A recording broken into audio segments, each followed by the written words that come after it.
Welcome everybody to the Start Virtual podcast.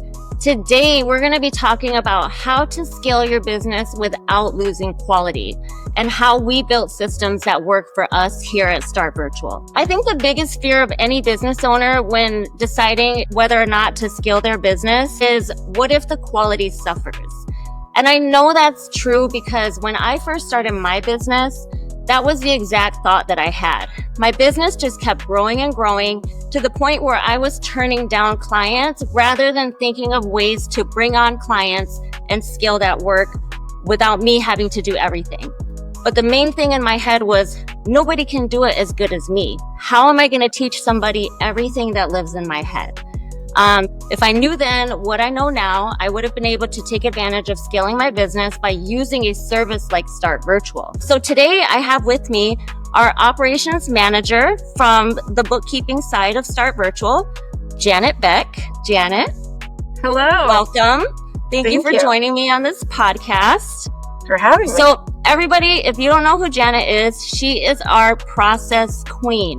I could absolutely not run the bookkeeping side of Start Virtual without Janet here to help me with all of the processes and building out the SOPs and KPIs and ABCs and DEFs, just like all the acronyms.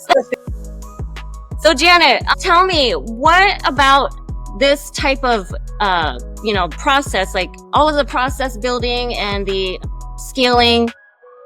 Tell me how that works in your world. Because obviously my mind thinks a lot different than yours. Honestly, I avoid this type of stuff at all costs. So that's why I really like to lean on you when it comes to this type of stuff. So just tell me from your own experience, like how would somebody begin to think about scaling their business by implementing some of these processes? I think the first place to start is anything you do more than once or you're repeating, write down all those processes that are going to need to be duplicated, get it down on paper. There's also a lot of platforms now that can help when you're doing processes that will help write it down for you, but get it all written down so that you can create SOPs from any repeated process. So that's, I think, the best place to start. That's actually really smart because I remember one of my mentors had told me the same thing because he saw the growth of my business and how quickly it was going. And he told me the exact same thing. He's like, you need to just take the time to basically put a camera on yourself and record everything that you're doing from the time you start your day till the time you end your day. And like you said, there's a lot of platforms and softwares out there that will help you. If you're just getting started, you could use Loom for free. I think you can record up to 5 minutes for free. So there shouldn't be an excuse of like, oh, I don't have the means or the money to scale, because there's a lot of resources available to all business owners. So as far as like building out the processes and SOPs for Start Virtual Bookkeeping, what are some of the steps that you like to take, or like how do you find the right people for the right roles? Well, with that, again, we started with writing out our job descriptions, rewriting them for each role, clarifying what is needed for that role, what the expectations are for that role, a clear 30, 60, 90-day path of anyone that's coming into that role. Also determining what are the KPIs for that role. What is it that they need to be tracking and what are the goals they need to be meeting, so that it is clear to the person in the role or coming into that role as well of what the expectations are. So we rewrote all of them for each role that we have and made sure that they were clear on their expectations and their job, and that in turn helped us understand what they needed to be doing as well. Now, to be honest, that sounds like a lot of work. And I think that's why I always shied away from like taking the time to build out processes when I was growing my own business, because in my mind, I'm thinking like, I got so much to do. Like I should just plug away, get everything done. I don't have time to sit here and build out a process step by step of what I'm working on. But in the bigger picture, it's going to help me to not have all this work to do, So it's kind of like one of those things, like you just got to take that leap and get it done so that you can provide like a better outcome for yourself overall. Yeah, I'm not going to lie. There is some upfront work You have to think through some things or taking the time to write it down. But to scale and to grow, it's going to help you in the long run. Like you said, how do you duplicate yourself when you want something done? You got to take that time up front to write it down and have it clear. It does take time. It does take effort, but you do it once and you check back on it every so often to make sure it's still aligning with any new processes and everything. But it's going to help your team be clear on what they need to do. And so you can duplicate yourself and you're not losing quality as you scale. Right. That makes total sense. And I know in our experience, we've actually had some clients utilizing our fulfillment services where maybe they're in a partnership, maybe not necessarily in a partnership, but maybe the business owner has a long-time employee that's been with them like from the beginning. And they might not see eye to eye when it comes to trying to scale the business and create processes and trying to delegate things so that it makes it easier for the people that are actually working in the business.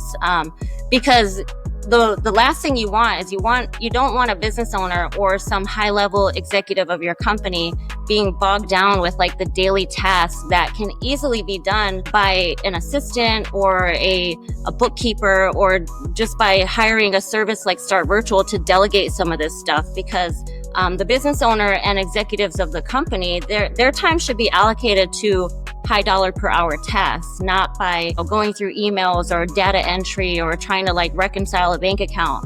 And I know that we've had some clients that kind of didn't see eye to eye when it came to that. So in your opinion, how do you try to convince somebody that they need to implement, these steps in order to eventually scale out their business? What are some things that you could tell our listeners who might be stuck in this process right now where they're not seeing the value of taking the time to write out clear-cut processes for the roles in their business? I think just explaining to them that unless they want to take the time to review everything and do all those things themselves, and there's only so many hours in a day, it's not feasible as they're scaling. So just set the clear expectation of team members that they bring on, and to help them and guide them, they need to have it written out. I mean, it's just the only way to duplicate yourself is to write it down and have clear processes, flows, SOPs,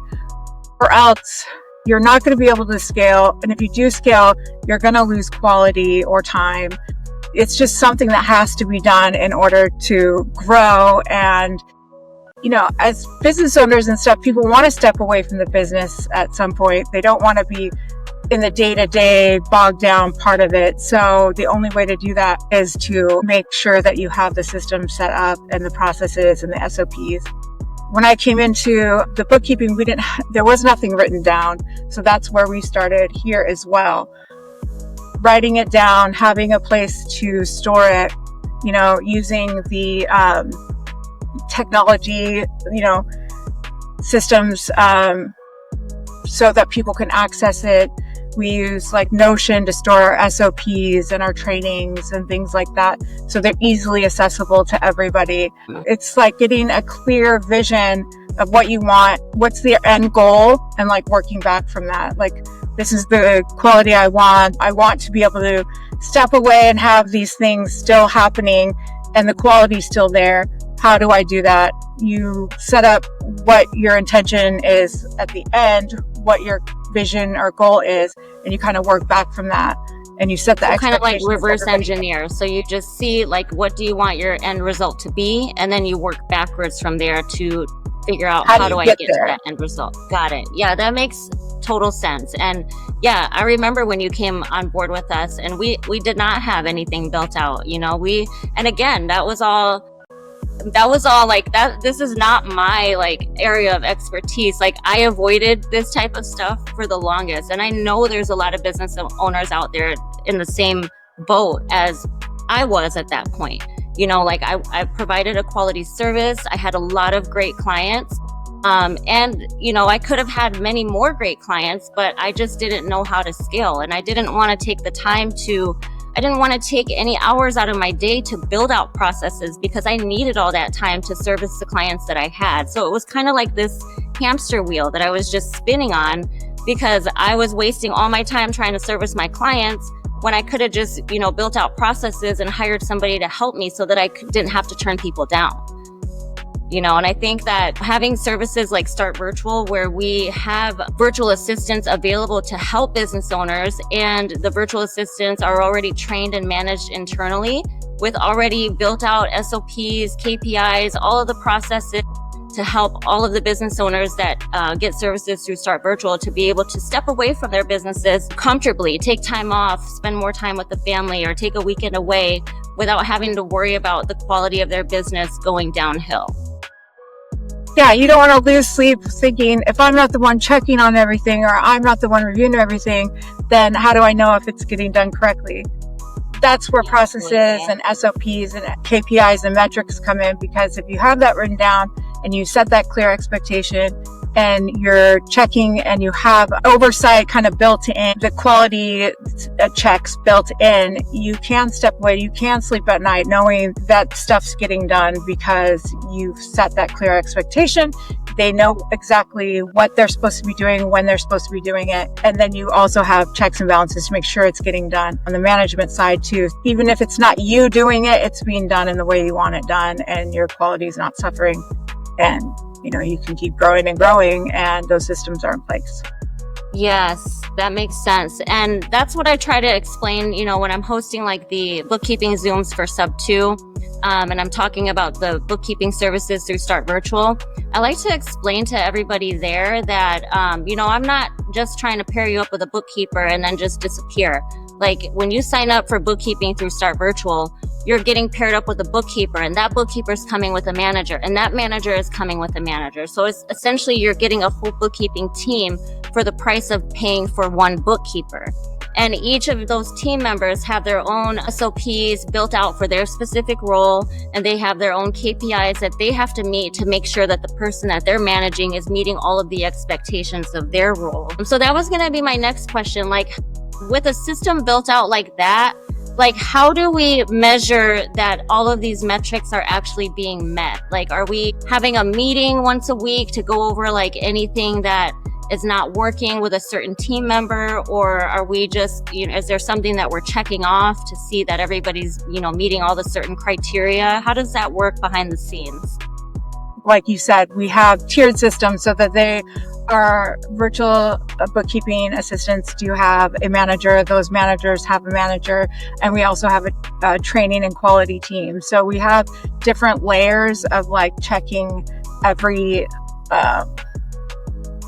step. Nook and cranny. Yes. So, we track a lot of things. We have a lot of tracking sheets, a lot of everything that we use, but it's also being followed up with by managers, senior managers, and then our quality audit, and review process that we've built in as well. I love that. Yeah. I really love that we can provide that to our clients because, again, like I said, a lot of people have that misconception when they think about, a virtual assistant bookkeeper, like, oh, this is, it's going to be hit or miss pretty much. But with a service like Start Virtual, where we have the layered management and we have all of these processes built out, and we have someone like you overseeing the entire department to make sure that everybody is sticking to the process, things are getting escalated to you so that you can either, have a coaching session or maybe have an idea for implementing a new process. I like to share that with everybody just so that they know that they're not just signing up for a bookkeeper that's just going in the QuickBooks and hoping that everything is getting categorized correctly. Like, we have managers, and those managers have managers. And again, the training and quality control team that are doing random audits. And I like to share that with all of the people before they come to our service so that they understand that, the value that they're getting for the bookkeeping service that we provide. Yeah, we always say things like, if it's not documented, it didn't happen. But also, if it's not documented, it's not scalable. So you go in documenting process and things, you go from like, you're hoping that everything's going the right way and people are doing things the right way, to a really process-driven culture that you can know and track. So it gives you peace of mind to know, because you do have ways to track it. Right. By being a process-driven culture.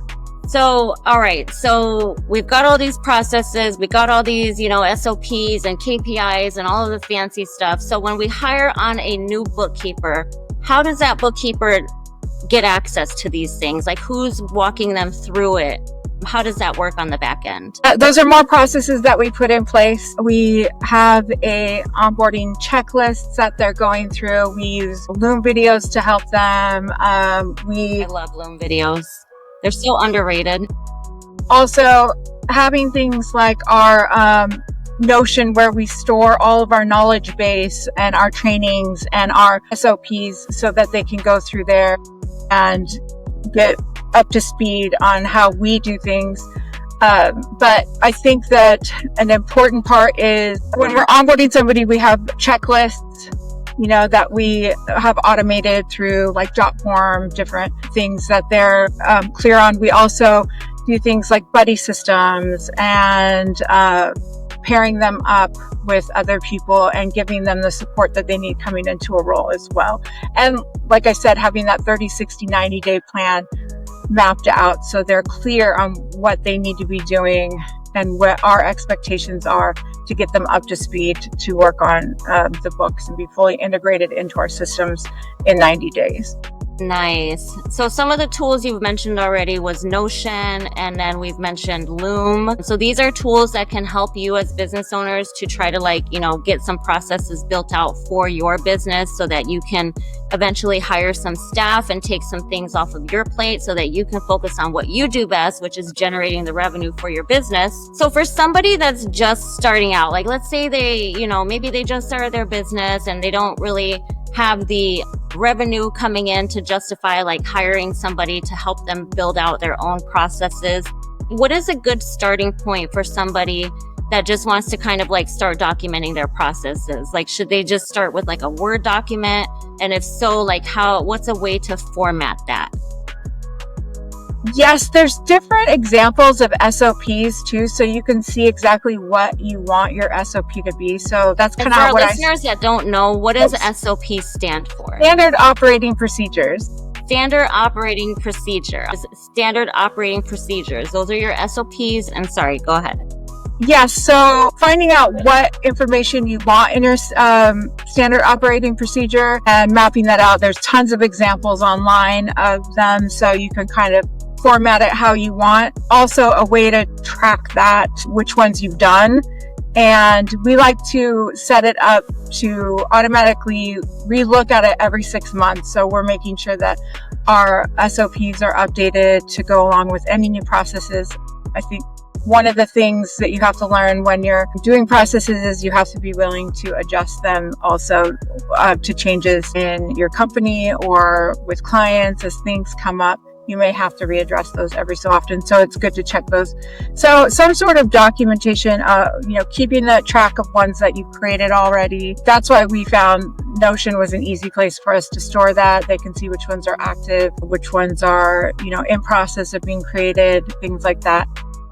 As far as writing down, there's platforms like Scribe. I think that anything that you can find that can do a shortcut to make it easier and faster. Because, starting this, I was writing every single thing down. But as the platforms kind of came out, look, you just set this up, do your process like you normally do, and we'll transcribe it. You can adjust it where you need to. It's really helpful. So it cuts down the time to create it a lot. That definitely, any software that can help me work faster, I'm all for it. Even if I have to pay for it. Exactly. But having like a template of what you want in it, and then definitely a database of what you've created and what needs created is also helpful. Awesome. All right. So then what happens? Like how quickly are we able to see when somebody goes off track of an SOP? Like what are some early warning signs for quality issues? Well, we've worked really hard on our quality. We implemented a whole quality team, a training and quality team, and they're auditing, but also we have reviews done by the VA's manager, the client success manager, and random audits done by the senior success manager. And then also our quality audit team that is doing audits. So we try to build in the quality checks throughout the system instead of waiting until the end to catch any quality issues. We really want to catch them throughout. So I think it's important to build that into your systems as you go instead of expecting to address quality issues at the end of your process. Right. So instead of expecting everybody to be like, get a perfect 10, you should have them already built out in there in case somebody's not a perfect 10. Is that what you're saying? Yeah. And, if there are quality issues, finding ways to address them early on and to coach to learn for the next time. But I think quality is not something that should be checked at the end. It should be built into the workflows. Yes, perfect. Yeah, and all of that just ties into client satisfaction, and that's really what the main goal is here when we're providing bookkeeping services, is that we want all of our clients to feel like their books are important, because they are. And that's why we've developed a system where we have all of this layered management. You're not just getting a bookkeeper and, we're just hoping for the best. We have all of these systems in place so that we're not just hoping for the best, we're providing the best. And that's really what you sign up for when you sign up for a bookkeeping service like Start Virtual. And we got Janet behind the scenes, making sure that all of our team, the bookkeepers, the bookkeeper managers, the senior success managers, our training and quality control team. Try to say that fast 5 times. Yeah, right? Training and quality are all following these same SOPs. It's like a cut and repeat process so that everybody's doing the same thing. We've even built out specific chart of accounts. So if you don't have QuickBooks when you sign up for us, and you're doing a fix and flip business or a wholesaling business, we already have templates built out for a chart of accounts to use in your QuickBooks. So we try to make it a process where it's pretty much, you give us your trust to do your bookkeeping, and we're going to provide all of the resources for you. We're going to give you the QuickBooks with the chart of accounts for your specific line of business. And we're going to pair you up with a bookkeeper that's going to have a CSM that's going to manage your bookkeeper, and an SSM that's going to manage your CSM, and a training and quality control team that's going to do random audits on your books. And that's another thing that I tell everybody when I'm hosting the Sub 2 Bookkeeping Zoom, is that your reports, before they make it to your inbox, have went through multiple layers of review. Like, there's been multiple eyes on your reports to check for any inconsistencies or inaccuracies before they even make it to your inbox, which I think is awesome. Yes, for sure. And we're always providing ongoing training for our VAs and our management as well. So we're building on the skills that they have, that they come in with, but we're wanting to add to those skills and just keeping everybody up to date on, the latest bookkeeping information, updates, but also just areas that we want to focus on. We pick different areas and we do upskill training on that. So I think that's important for our VAs and for our clients too, to know that they're getting, that their VAs are being upskilled. Yes, for sure. Yeah, especially with all the changes in the, accounting industry, we have to make sure that our bookkeepers are up to date with anything that changes within that industry, because it could have a huge impact on our business owner clients. So, all right, well, we can go ahead and wrap things up. Janet, thank you so much for joining me on this podcast. But before we go, I just want to give everybody an actionable item to take with you after listening to this podcast. I want to challenge you to document your whole workday. Tomorrow, next week, whenever you want to do it, just take the time to jot down all the tasks that you do from the time that you wake up to the time that you turn your laptop off. Whether you record yourself on Loom or you just have a notepad right by your laptop, just start documenting everything that you do. From the time you turn your laptop on to the time you turn it off. And then you'll have kind of like a base point of all of your tasks and duties that you're doing on a daily basis. And from that base point, you can just expand on those as you go. I think that'll give everybody the right framework to kind of start thinking about scaling their business and, implementing certain processes, KPIs, and eventually hiring team members, or hiring a service like Start Virtual, where you could get your own admin virtual assistant and you can just share with them, the processes that you've built out for your business so that you can take some of that tedious stuff off of your plate. So again, thank you, Janet, for joining us on this episode about scaling without losing quality. And we will see you guys next time. Bye. Thank you.